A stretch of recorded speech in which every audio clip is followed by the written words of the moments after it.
So magandang gabi mga kabayan, nandito po tayo ngayon sa San Jose, Cebu City. So by the way ngayon, kainit ngayon ang issue mga kababayan, itong drugs test para sa mga government official. So ito pinakamaganda ito mga kababayan na panukalang batas ni Congressman Pulong Duterte. Pero ito na, nagbangayan na ang mga kongresista dahil ito ay hindi pwede. Bakit takot kayo magpa-drug test? Bakit takot kayo? May lihim ba sa iyong buhay na hindi pwede ilabas na ikaw ay isang adik? Bakit takot kayo? Kung hindi ka takot, isa-isa sa inyo dapat magpa-drug test. Dapat isang batas ito. So by the way mga kababayan, kung hindi ka pa nakasubscribe sa aking channel, pa-subscribe naman.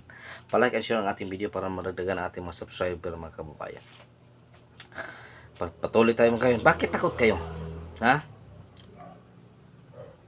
Hindi nyo alam. Magdadrive, may drug test. Mga-apply, may drug test. Mga company naglalagay, drug is free. The company is drug. Drugs is free. Walang adik sa kanang kumpanya. Ngayon, kung may sa batas yan, dapat maglagay din kayo sa inyong building, Congress building, drugs is free. Walang drugs. Din, maglagay din kayo sa Malacanang, drugs is free. Paano yan? Random drug test sa lahat ng mga government official. Random. Kalit-kalit. Paminsan-minsan hindi alam may drug test na pala ngayon mga kababayan. Ngayon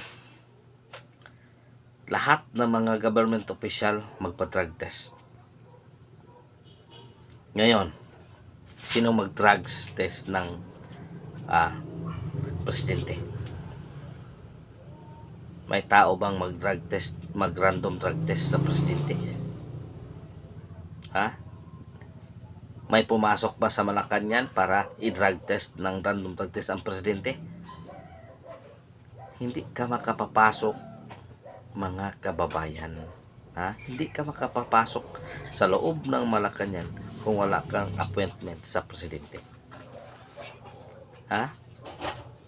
Paano yan? Wala pa rin mangyayari. So dapat i-mandatory. Dapat ang lahat ng mga tatakbong opisyal kailangan magpa-drug test. Diba? Lahat ng tatakbong barangay opisyal, public opisyal, dapat mag-submit ng hair follicular drug test. Para dito natin malalaman kung itong taong to ay talagang hindi adik. Bakit sa mga company lang ito implement? Sabi ng Supreme Court, illegal.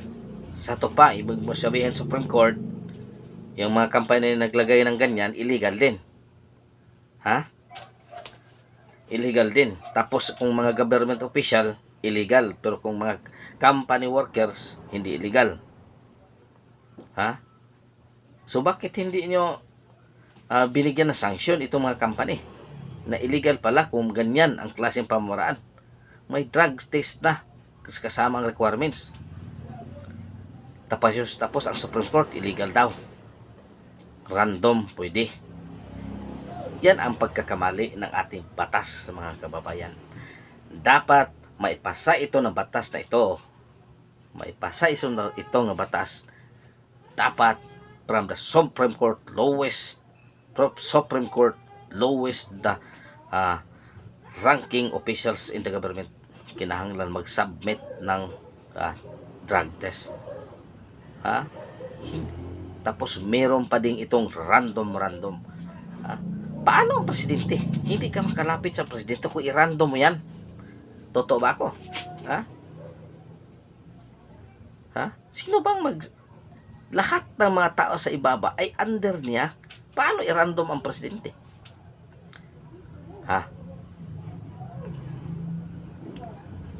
Ito, Sino sagot dyan? The bright guy. Sumagot kayo. I-random nyo ang presidente. Mayroon ng batas. Kung maipasa yan na batas na yan, lahat ng congressman papasa. O, i-random drug test, okay. Ngayon ang presidente, sinong mag-random sa kanya? Na hindi nga pwede makapasok kung sino-sino sa Malacanang kung walang appointment, walang business appointment. Ha? Sino?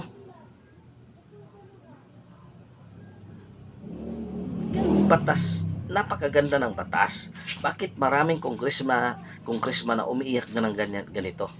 Ha? Bakit? Masama ba magpa-drug test na mo? May tinatago ba kayo, congressman? Ha? May tinatago ba kayo? Bakit na hindi niyo pwede ipa-drug test ang inyong sarili?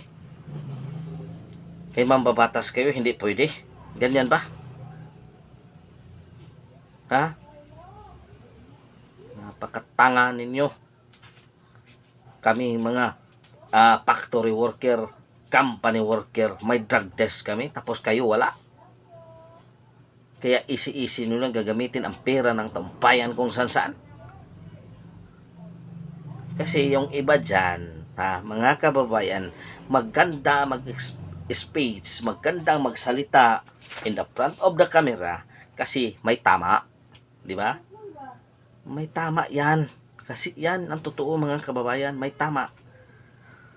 So by the way mga kababayan, hanggang dito na lang. Maraming salamat sa inyong suporta mga kababayan. God is good all the time, all the time. God is good.